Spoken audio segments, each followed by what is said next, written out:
जैसे बताते हैं नवाब साहब थे, नवाब साहब के ससुराल से दावत आई। सब दावत और होते, ससुराल वाली दावत बड़ी अहम होती।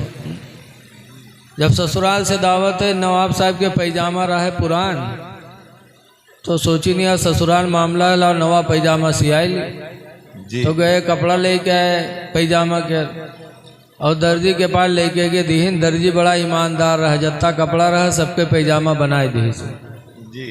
अब जब नवाब साहब लाए नहाए के पहनी, तो वहाँ पंजा वंजा सब गायब जी। तो कहीं वो दर्जी तो लंबा कही दी। तो लेके गए अपनी बीवी से कहा लगी, बीवी तेरे मैके से दावत आई है, पैजामा दर्जी ने लंबा कर दिया, जरा का 4 अंगुल काट के ऊंच कर दो।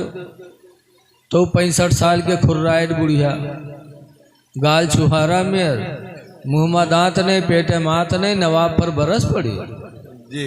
कहते रखो यार पैजामा, शाम हो गए, खाना देखी कि तुम्हारा पैजामा देखी।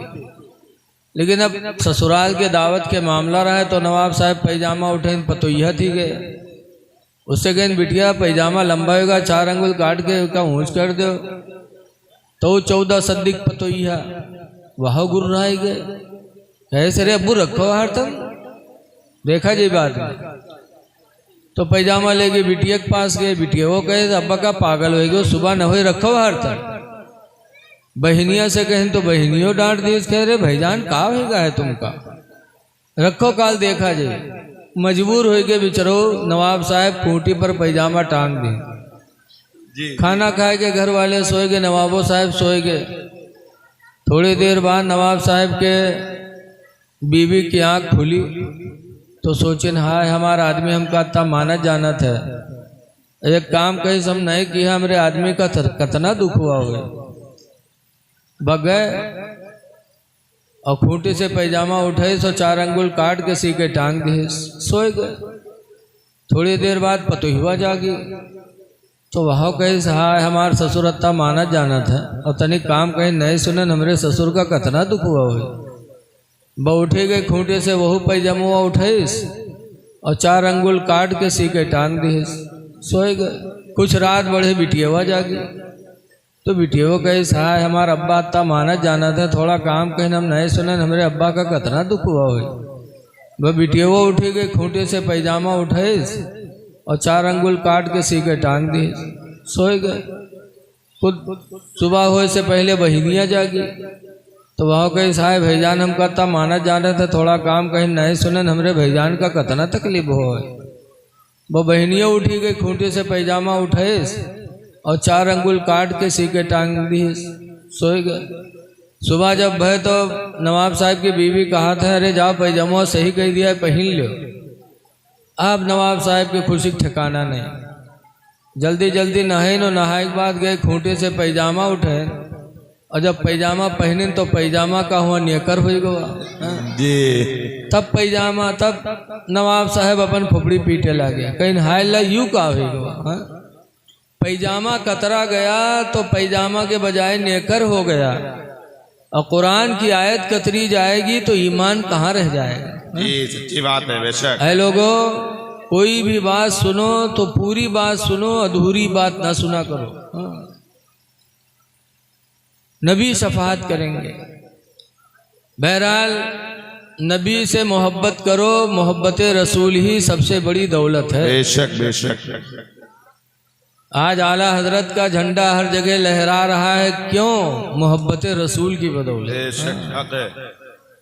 आला हजरत जिंदगी भर यही कहते रहे, या रसूल अल्लाह तुम्हें जाना तुम्हें माना, न रखा गैर से काम। सुभान अल्लाह। तुम्हें जाना तुम्हें माना, न रखा गैर से काम।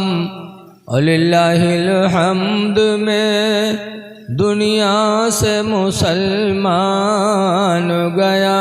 सुभान अल्लाह। सुभान अलिल्लाहिल हम्द में दुनिया से मुसलमान गया। उर्स कर रहे हो, कब्रों पे जाया करो। अल्लाह के नबी फरमाते ज़ूरुल कबूरा, कब्रों की जियारत किया करो। लिअन्नहा तुज़क्किरुल आखिरा, इसलिए कि कब्र तुमको आखिरत की याद दिलाती रहेगी। बेशक बेशक। मौत याद आती रहेगी। कब्रों पे जाया करो, कब्रों की जियारत किया करो। बेशक। लेकिन जियारत करने जाओ तो कैसे करो? कब्र के पास खड़े होकर के बाअदब, और जो अल्लाह तुम्हें तौफीक दे पढ़ो, फिर दुआ मांगो। लेकिन आज हम कब्र पे खड़े हो तो किस तरह खड़े हैं?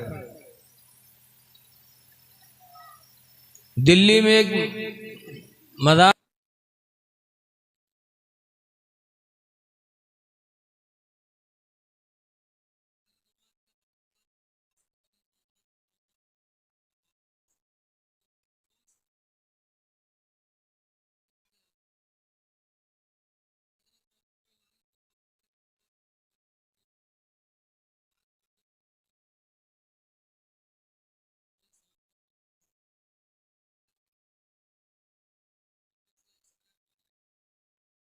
लटकाए और खड़े और मौलाना को घूर घूर देख रहे थे।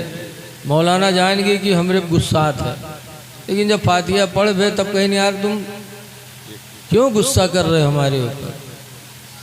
तो कहा गुस्सा कर रहे हैं, शिर्क कर रहे हो, और कहते हो गुस्सा हो रहे हैं। कहा क्या शिर्क किया मैंने? कहा कब्र के सामने हाथ बांधे खड़े हो, जैसे नमाज में हाथ बांधा जाता वैसे बांधे खड़े हो, शिर्क हो गया। नमाज की मुशाबिहत तुमने इख्तियार की, इस तरह तो नमाज पढ़ी जाती है। और एक गैरुल्लाह के सामने आप हाथ बांधे खड़े हो, नमाज की मुशाबिहत कर रहे हो, शिर्क कर रहे हो, फिर पे कहते हो खफा क्यों हो रहे हैं? तो हजरत ने फरमाया भाई अगर मैंने शिर्क किया तो तुमने भी तो शिर्क किया। कहा मैंने क्या शिर्क किया? कहा तुम हाथ ऐसे छोड़े खड़े हो, ये भी तो नमाज के मुशाबिहत है। कहा नमाज में हाथ कहाँ छोड़ा जाता? तो हजरत ने फरमाया कौमा में हाथ छूटता है कि नहीं छूटता है? देखो नमाज में एक होता है कौमा, एक होता है जलसा। एक तो यूं जलसा हो और नमाजों में जलसा होता है। नमाज में कहाँ जलसा है? देखिए रुकू से जब समी अल्लाहु लिमन हमिदा कह के नमाजी खड़ा होता है तो उस खड़े होने को कौमा कहते हैं। और एक जलसा के बाद, एक सजदा के बाद जब दूसरे सजदा के लिए बैठता है, पहला सजदा करके बैठा, तो इस बैठने को क्या कहते हैं इस्लाम में? जलसा। तो हजरत ने फरमाया कि कौमा में भी तो हाथ छोड़कर नमाजी खड़ा होता है। जब कहता समी अल्लाहु लिमन हमिदा रब्बना लकल हम्द, तो उस वक्त नमाजी के दोनों हाथ छूटे होते कि नहीं छूटे होते? तो हजरत ने फरमाया कि अगर मैंने हाथ बांध के शिर्क किया तो तुमने हाथ छोड़ करके भी शिर्क किया। हाथ छोड़कर खड़ा होना भी नमाज के मुशाबियत है। तो कैसे बारे मौलाना तब कैसे खड़े हो? तो हजरत ने फरमाया एक तरीका है, वो शिर्क नहीं है खड़ा होने का। हाथ बांधकर खड़े होगे भी नमाज के मुशाबे, हाथ छोड़कर खड़े होगे भी नमाज के मुशाबे।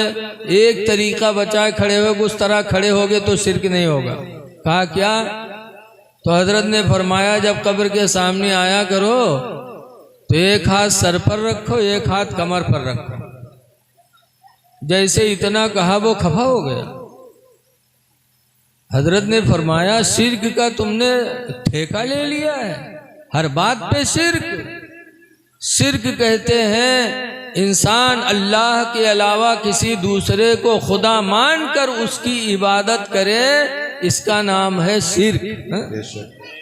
लेकिन जिसको देखो उसको शिर्क। बहरहाल है लोगों, कब्रों की जियारत किया करो। कब्रों पे जाने से मौत याद आती है।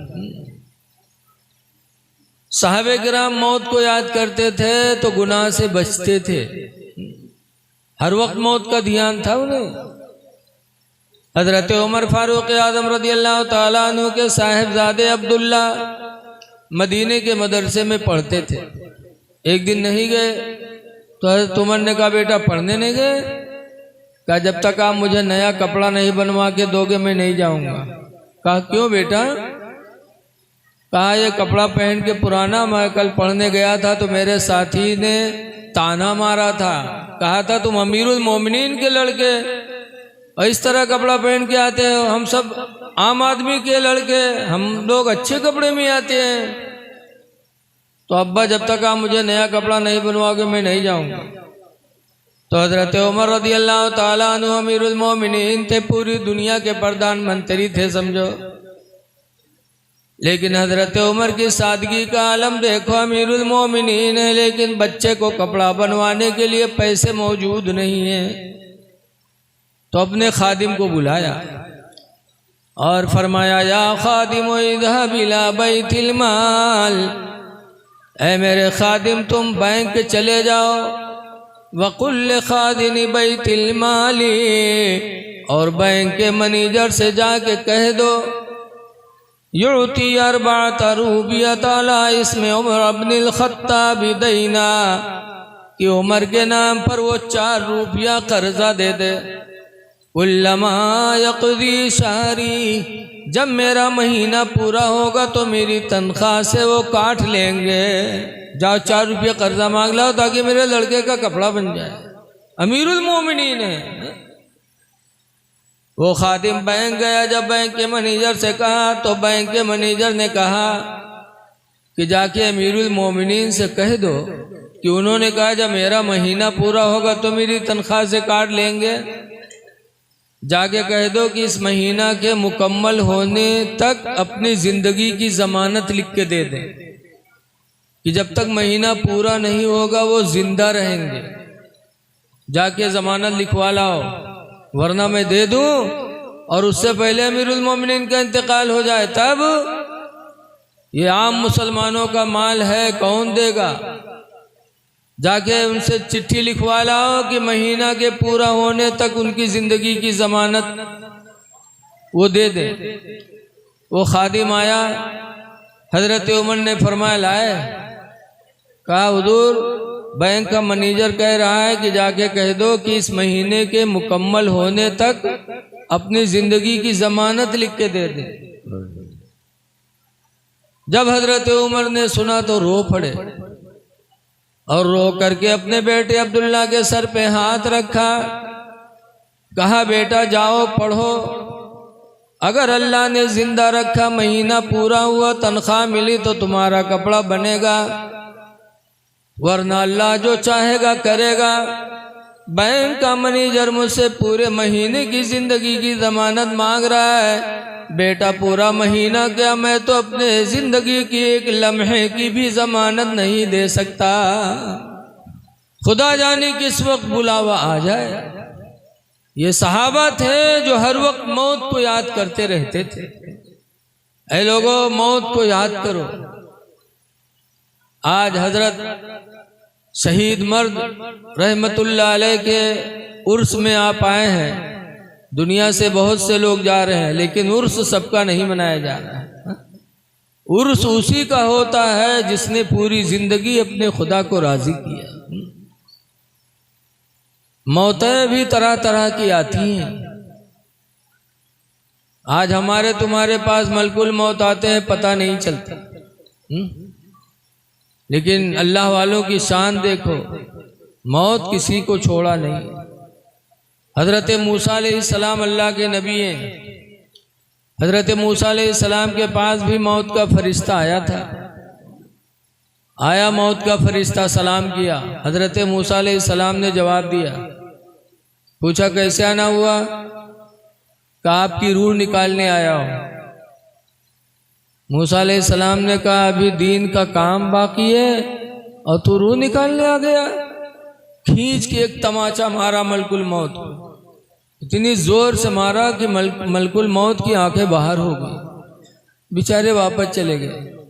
अल्लाह की बारगाह में जाकर कहते हैं अल्लाह की जलाली के पास भेज दिया था, उसने तो तमाचा मारा मेरी आंखें निकल आई।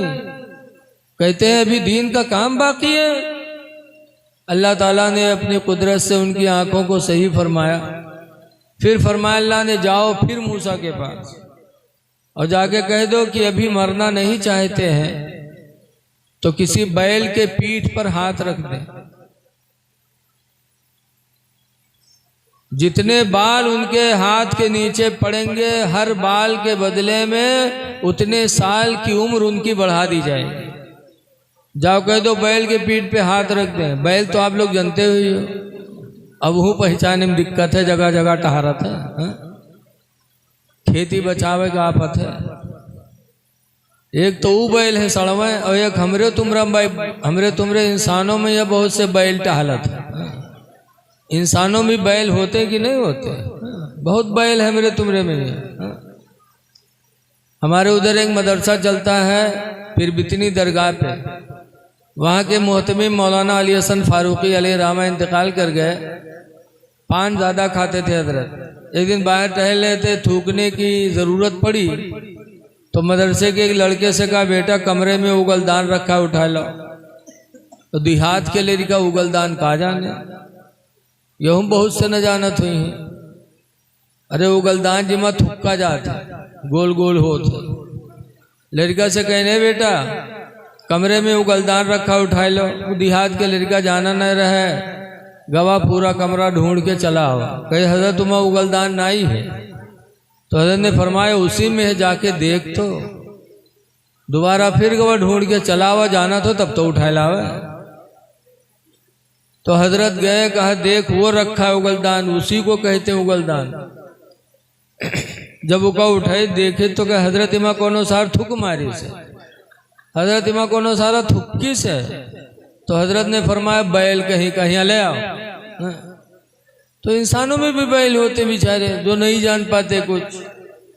मूसा अलैहिस्सलाम को जब हुक्म हुआ कि बैल के पीठ पे हाथ रख दो, जितने बाल उनके हाथों के नीचे पड़ जाएंगे उतने साल की उम्र बढ़ा दी जाएगी।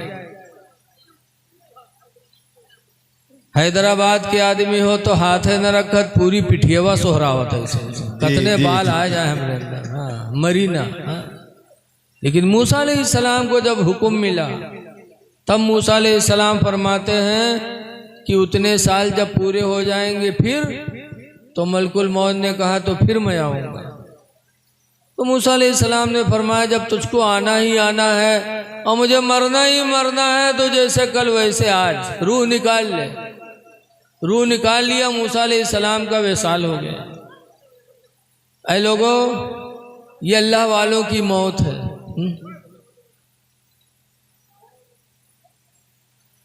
ये अल्लाह वालों की मौत है और हमरे तुमरे में ही है। देखा जाता है बप्पा बीमार है, लड़का घेरे बैठे, अब्बा ही बात अब्बा वो बात अत्ते में कहता है बप्पा गए सट्टे से गायब। हाँ बप्पा गए, को आवा को लेके गवा कोई पता नहीं। तो हम नबियों की बराबरी नहीं कर सकते। अल्लाह ताला ने अपने इंसानों को अलग अलग मर्तबे अता फरमाए। जब मूसा अलैहिस्सलाम के मर्तबे का ये आलम है तो मेरे नबी का मर्तबा कितना बुलंद होगा। मूसा अलैहिस्सलाम तो मुक्तदी हैं, मेरे नबी इमाम हैं।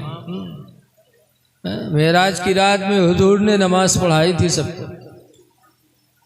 इसीलिए आला हजरत इमाम अहले सुन्नत फरमाते हैं कि अर्श के अक्ल दंग है, चरख में आसमान है।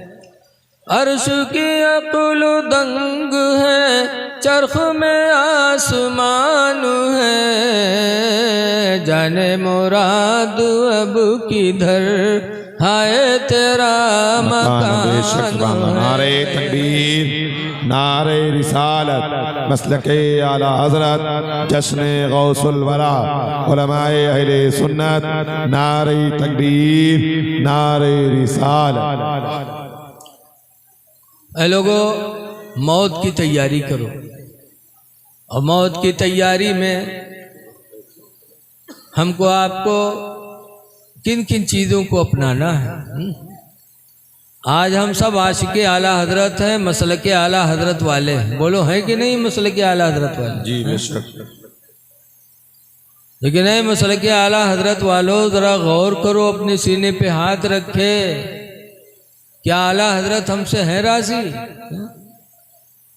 आज लोग मोबाइल पे अपने नफ्स की बातें लिखते हैं, अपने मन की बात, और आखिर में लिख देते हैं अल हदीस। अल कुरान। अब उसको देख करके आदमी बहकता है कि अरे कुरान में ऐसा है, हदीस में ऐसा है। ऐ लोगों, मोबाइल की बातों पे भरोसा मत करो। जब मोबाइल पे ऐसी कोई बात आए तो अपने मस्जिद के इमाम से मिलो, मदरसे के आलिम से मिलो कि हदीस कुरान मोबाइल में ऐसा आया, क्या है ऐसा? बड़ा फितने का ज़माना आया है। आज रसूलुल्लाह की शफाअत से इनकार करते हैं। आयत कतर कतर के सुनाएंगे। अब आयत कतरेंगे तो ईमान रह जाएगा। दुनिया के सामान कतरे लागो तो सामान गायब है जी।